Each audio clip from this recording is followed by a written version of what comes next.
Welcome to the Bookshop at the End of the Internet. This podcast is dedicated to helping book lovers discover new authors. Like all the best bookshops, this podcast is filled with all kinds of books and all kinds of authors. So tune in, browse around, find a new author, and discover a new favorite book at the Bookshop at the End of the Internet. I'm Stacey Horan, author, book lover, and host of the Bookshop at the End of the Internet. This is episode number 232. For more information about this or any of our episodes, go to my website, staceyhoran.com. If you enjoy the podcast, leave us a review, like us on social media, and share us with your friends, family, and fellow readers.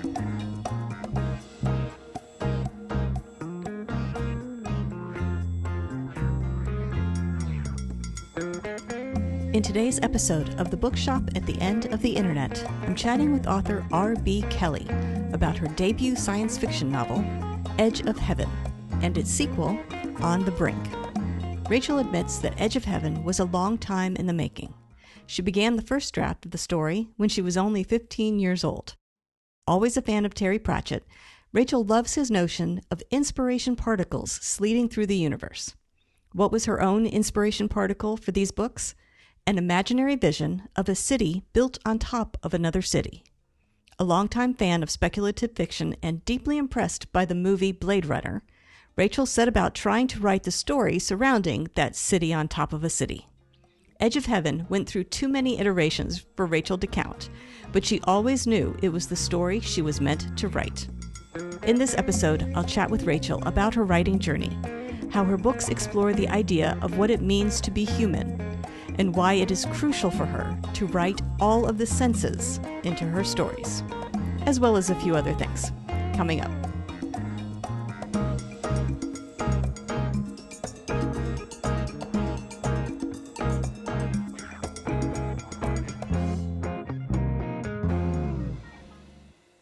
Rachael Kelly, thank you very much for joining me today on the podcast. It's my pleasure. I'm delighted to be here, Stacey. Thank you.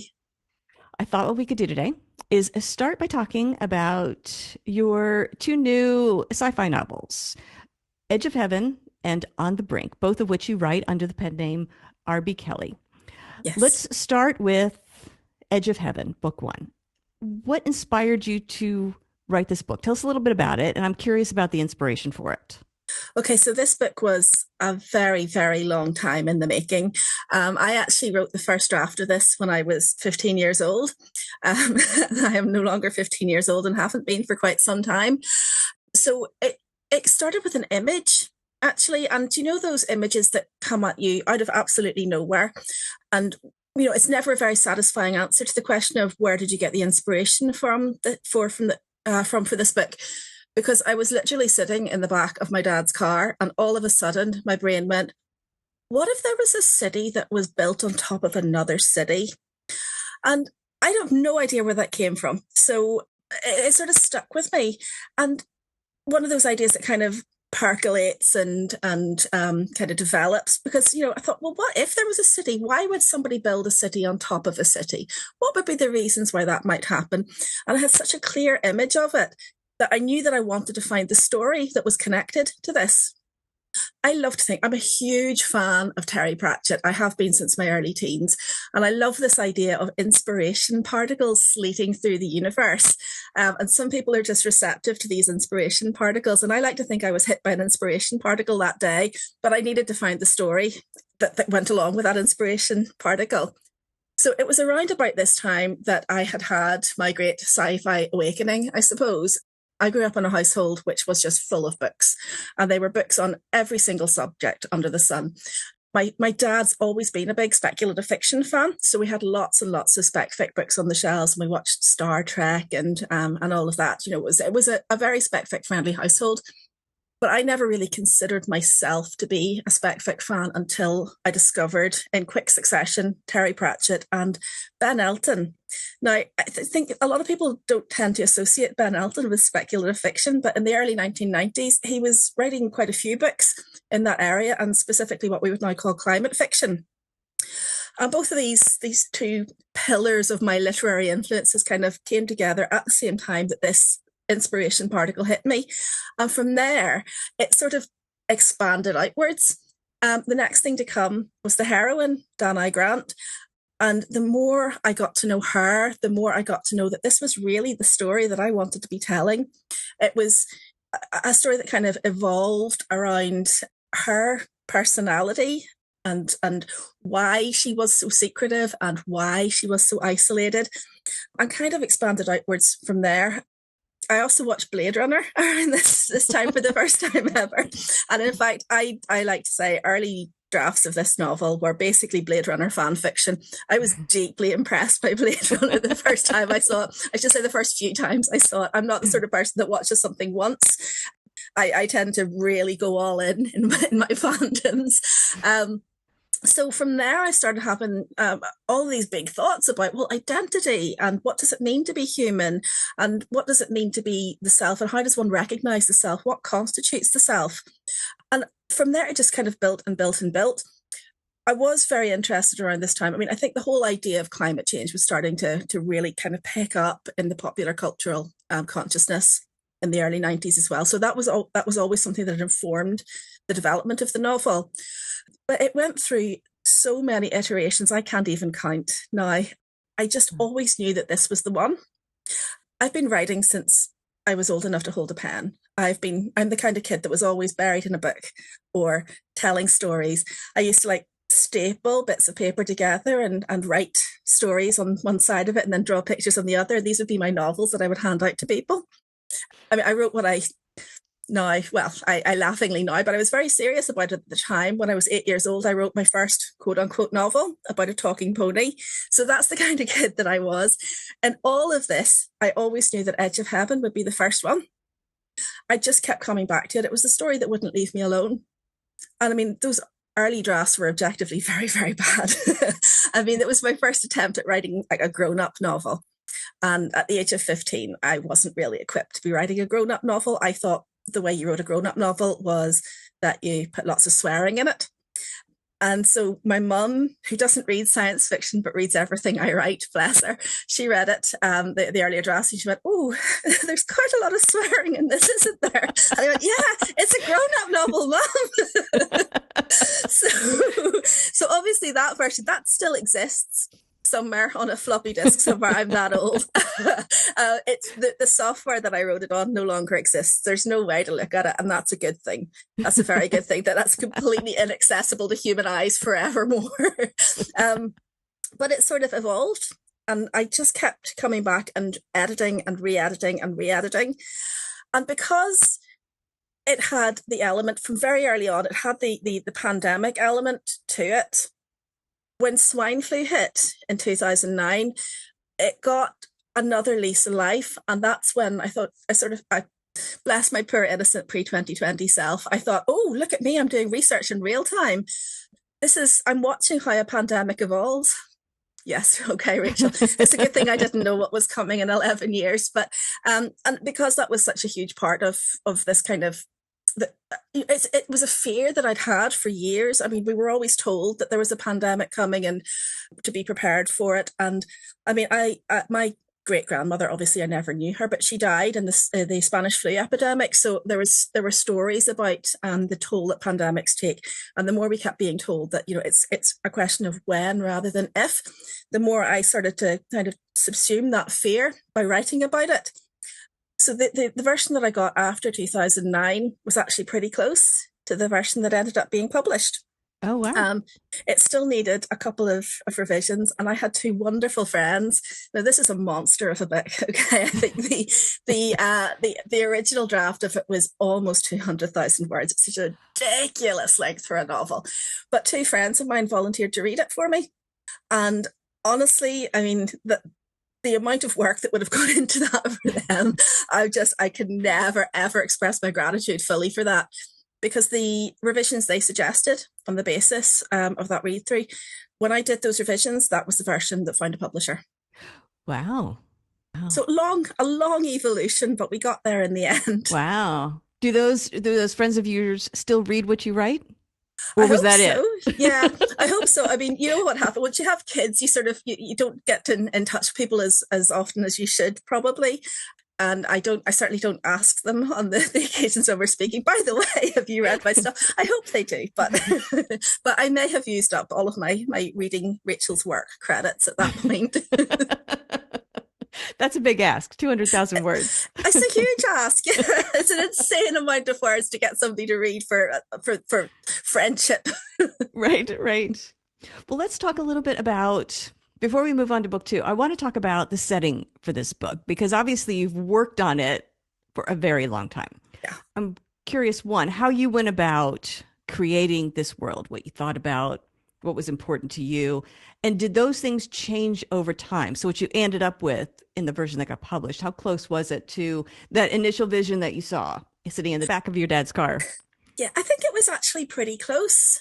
The tech evolved, obviously, because again, the difference between 1990 tech and 2016, when the first print of it came out, there's a lot of different capabilities that I was able to introduce to the world. But the city stayed very similar. I shifted the location of it because, as I say, it was Blade Runner fan fiction originally, and it was set in Los Angeles, the original iteration, which was a city I've been to LA since, but I'd never visited. So there was absolutely no reason for it to be set in Los Angeles. Why would anybody build another layer on top of Los Angeles anyway? All of these questions were questions that I didn't think to ask myself at the age of 15. But as the novel evolved, I started to think a bit more, well, why would this be true? But the aesthetics of it and the idea of these sort of honeycomb districts, all with their own identity, those were very fixed from very, very early drafts. And I think they kind of evolved as I traveled more. But each of those districts had their own identity from the get-go. And I always envisaged it as a kind of a cultural melting pot, a place where identity is sacrosanct because you've been transplanted, not necessarily because you wanted to be transplanted either. You've been transplanted almost against your will. And you're trying to hold on to those pillars of your identity, the idea of home, to capture and hold on to it. So I'm not in any way artistically gifted. I struggle with stick figures. So the idea of drawing a map, it was never likely to be a very detailed map. But I did start to put the bare bones of it together, just to give myself a reference point, I guess, and to know that, if we were talking about going from Punta Oeste to Sucre Sacre, how does one do that? Is it legitimate to say that I went west, or should I be going east? And just to keep myself right, because I don't have that kind of visual imagination at all. And what I always need to do when I'm creating a space is to make sure that I get all of the senses in place. And I think to me, sometimes that's almost more important than having the visual in place. The visual, obviously, I want to make sure that the reader can see the world that I'm walking my characters through, and I want to be able to see the world I'm walking my characters through. But more than that, I want them to know what else is going on around them. Sound, to me, it's an important marker of space, but scent. There are places that I swear I could recognize by scent alone, and I remember reading that actually scent is the sense that's most closely connected to the memory impulse in the brain. So it's one of the senses that can most easily evoke memory, and not even necessarily consciously. So I always wanted to know, it sounds ridiculous in this dirty, dark city, what can you smell? It wasn't so much the drains. I thought drains are probably a big part of that anyway, but it's the other stuff that goes in. It's the food scent, it's the perfume of are there flowers, are there what are the cooking scents, all of that stuff that makes up that sort of bouquet. And each one of them seemed to have their own distinct scent profile, which made each district feel like its own space. Interesting. So you finally decided upon the city that was going to be the basis for your city that you would build upon. How long did that take before you finally settled on, okay, here's where it is, this is what it now looks like? Was that still evolving up until that last draft? It actually was. It shifted location between the penultimate draft and the final draft. Wow. So soon before that final draft that, in fact, In the first run of publications, the blurb made reference to the previous location of the city because I'd forgotten that I changed it. So given all of the research that I put into all of the tech and all of the climate issues and the population and all that sort of fluvial patterns, it's kind of amazing that I didn't think to check, is it reasonable to put a city in this spot, until literally the very last minute I went, oh no, it is actually not. That's not a good place to put it. Let's move it somewhere else, which is actually a reasonable place for it. So that was a very, very last minute. Nothing else about the city shifted, but it moved to a completely different part of France. Oh, wow. The penultimate draft. Oh my gosh. Okay. That would make me so nervous. Yeah, Just well, that idea. I think it was all bound up with everything else that was going on at that moment. I was like, yeah, that's fine. And then completely forgot that I hadn't updated the blurb. Well, let's talk about the characters, because you mentioned Danae early on, right? And that's the story sort of built around her once you started to get a clearer picture of her. Yeah. Did she change very much from sort of those early days? And if she did, how did you go about deciding ultimately who she was and what her story would look like? So she hasn't changed that much in terms of her goals and her worldview and her outlook. If anything, she became more introverted as I understood her better and I understood what was at stake for her. And I understood that it was more likely that she would be very much more closed off than initially I had thought. I had originally created her. She'd always had these without wanting to cause any to give any spoilers. She'd always had these powers that she has in the completed version of it, but I hadn't explored that in earlier versions to their logical conclusion. So it was always very important to me to make her independent and to give her agency and to make her very much, the beating heart of the novel. In earlier iterations, I had let her be saved more often than I think was reasonable. Now, I don't think it's necessary for the strong heroine to never, ever have to accept help. I think that pushes it out the other side. But for somebody like Danae, not only would she not want to receive help, but she also would very, very rarely need it, because she has resources that are not available to the majority of women. So the more I understood her, the more introverted she became, the more she shut herself off from the world. But I think also that was a process of discovery for me. I hadn't realized how much of me was in Danae when I started to write it. Now, I'm not saying that I am in any way shutting myself off from the world, but I am much more introverted than I knew as a teenager.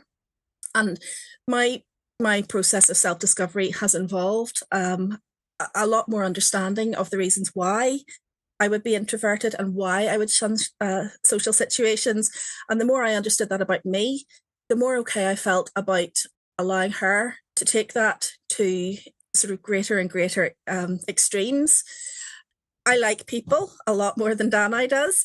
But other than that, I get her. And I think, I get the lines of connection between the two of us a lot more than I did. I think every character a writer writes has some part of the author's soul in them. And I don't know why it took me so long to see that, Danae being probably the favourite character I've ever written.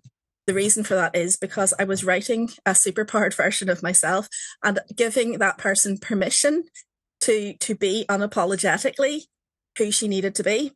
So a lot of it was about kind of accepting myself as and allowing Danae to be who she needed to be as she evolved. Interesting.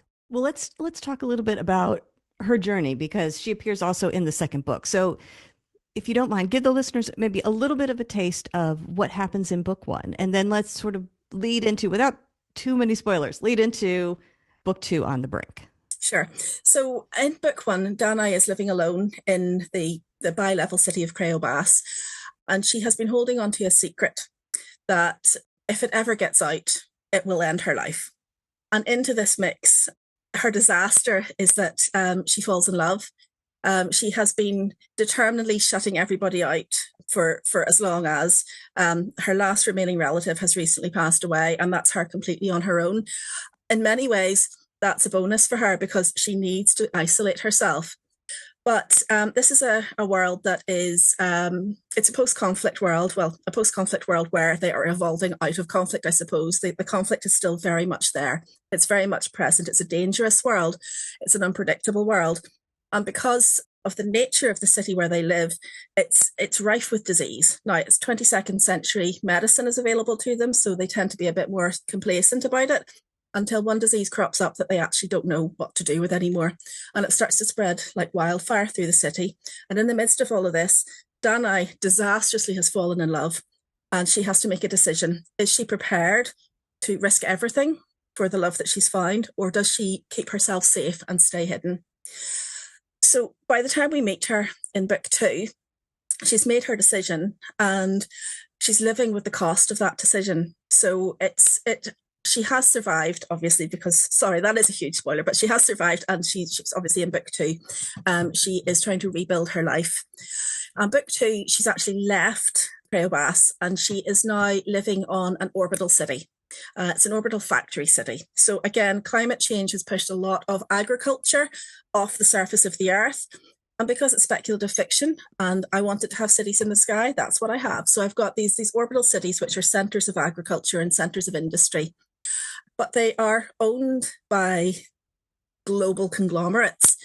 They're a good place to live. Well, they're a safe-ish place to live in that you are going to be housed, you're going to be fed, you have a certain job security there, but equally you're basically owned by the company because the company has say over whether or not you stay there. And that's where Danae is when we meet her in the second novel, and she's trying to come to terms with the decisions that she's made and come to terms with the results of those decisions. And it was really, really important to me that I didn't dismiss her trauma from the first book, because I've seen that happen where characters are put in a situation where they have to make an impossible choice. And that choice results in an immense amount of trauma and some really, really terrible outcomes for them.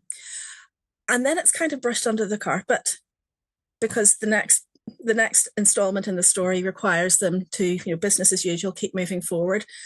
But in fact, that kind of trauma it doesn't go away. And if you deal with it the way Danae is programmed to do, which is pretend it's not there, push it all down, you're not dealing with it at all. It's festering and it's going to become more and more difficult to manage. So I really wanted to look at what life looked like for her on the other side of that decision, and then to give her an opportunity to get to know a bit more about herself.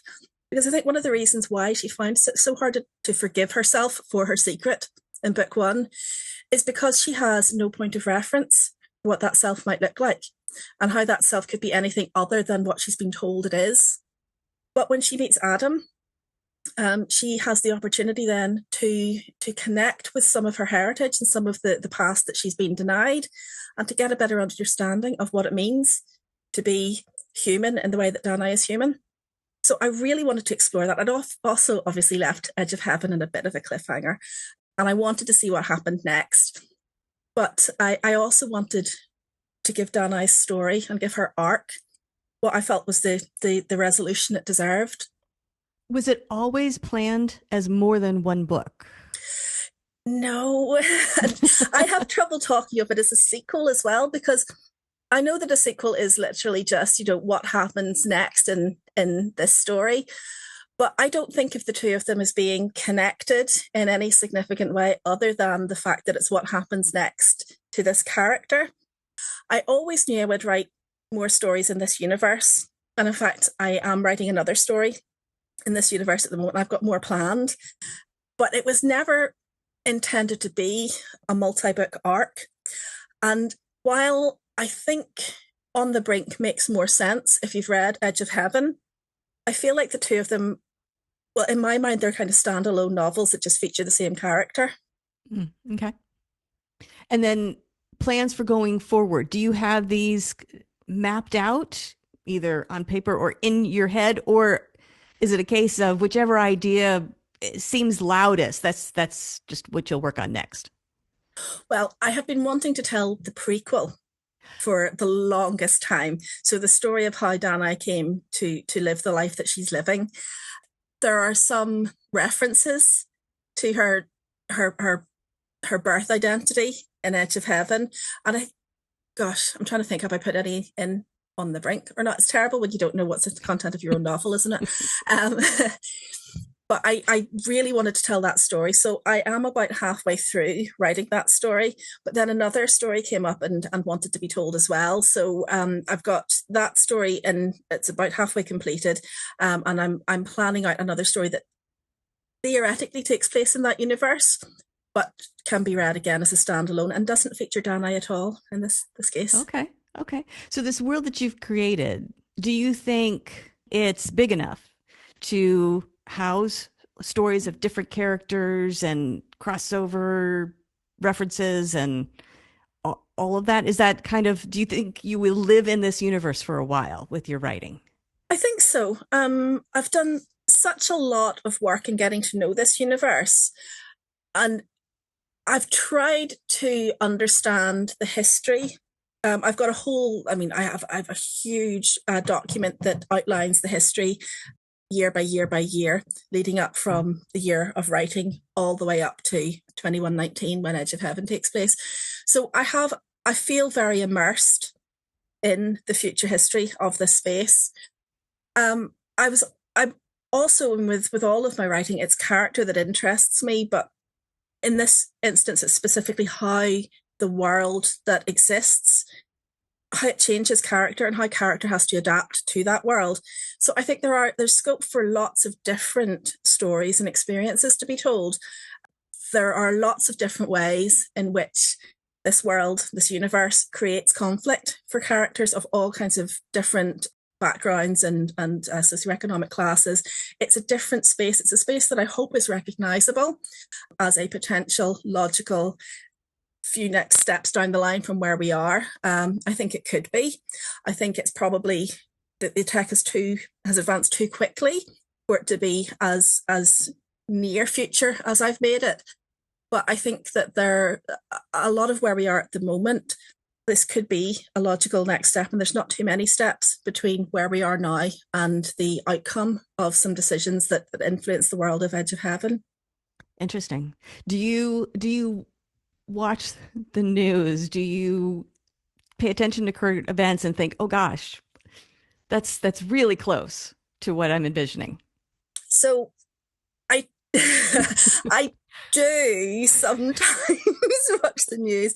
I used to watch the news almost religiously, and then during the lockdown period, I just had to switch it off because it was just so relentlessly terrifying. But what I did find very unsettling, I suppose, was the experience of going to the mass testing centres during COVID and going for my first vaccinations once the vaccine had been developed for COVID, because it was basically exactly what I had written. It looked like I was sitting there in this space going, this is almost exactly how I described it. And the protests against, lockdown and the resistance to lockdown and the terror that's surrounded and the political decision making that goes around lockdown and the economic fallout and the mental health fallout of lockdown, all of that is in my novel. And I wrote this before swine flu didn't look like this. The swine flu pandemic didn't look like the COVID pandemic. I was thinking, what happens if this is a pandemic that actually does shut the world down? When lo and behold, when it happened, thinking, this is uncomfortably close. I used to joke around the time that it was released. Next book, I'm going to predict the lottery numbers, because there's a lot of this is really uncomfortably familiar. Goodness. Do you ever end up writing something and think, oh, I really hope this doesn't happen? Not so much these days. Okay. I'm really super interested in solar punk at the moment. I published my first solar punk short story last year. My biggest problem with solar punk is, where's the conflict? Because it's it's hopeful fiction, it's hopeful science fiction, and it envisages a world in which, yeah, we have pretty much messed everything up, but not irrevocably. And now we found the solutions, and this is what it looks like on the other side of this difficult technological adolescence that we're in at the moment. This is what it looks like when we finally get it right, assuming that we don't actually destroy ourselves en route. So I would not mind if my solar punk predictions come true, because they're quite nice. Well, let's hope. We'll keep writing that. Yes. Because if your writing is prophetic, maybe that's where you need to be. That would be great. Although, unfortunately, it does kind of require that some form of apocalypse has happened and we're on the other side of it usually. But that's neither here nor there. We've survived, and that's the main minor thing. Detail. Minor detail. Well, you mentioned short stories. So you've written a number of short stories. I'm curious how you feel about that form of storytelling as compared to the novel, because you've written like novel to the extreme, 200,000 words, right? So you've gone basically both ends. Yeah.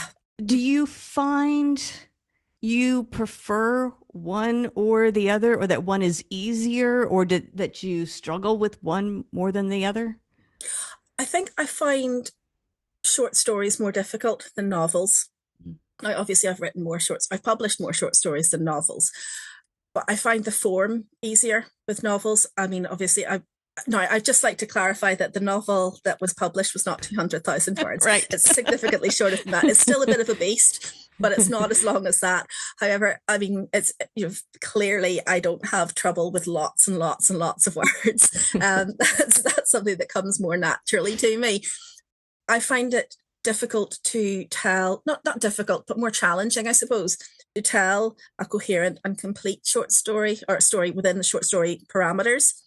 My short stories are often quite long, in that you'll be unsurprised to hear 200,000 word novel, but my short stories are often quite long in their initial draft, and then it's a process of chopping it right back.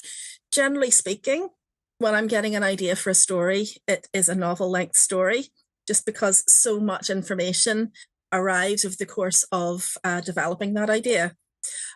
However, there are just some stories that arrive that are clearly short stories, and I kind of just, it sounds really, I don't know, very authory thing to say, but I just allow them to be the length that they need to be, because it feels very natural that some of them are short and some of them are long. Yeah. Do you have other goals for yourself as a writer? I mean, it sounds like stories, other than just trying to write all the stories that come to you, do you have other goals, other things you would like to do or try? That's a great question.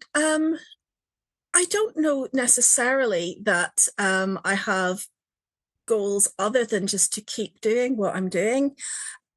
As life changes, it does become more difficult to make enough space for writing, particularly during the very crazy. I have 2 young children, so it does become more difficult. So what I think my goals at the moment are just to continue to make writing a priority, to continue to make space for it.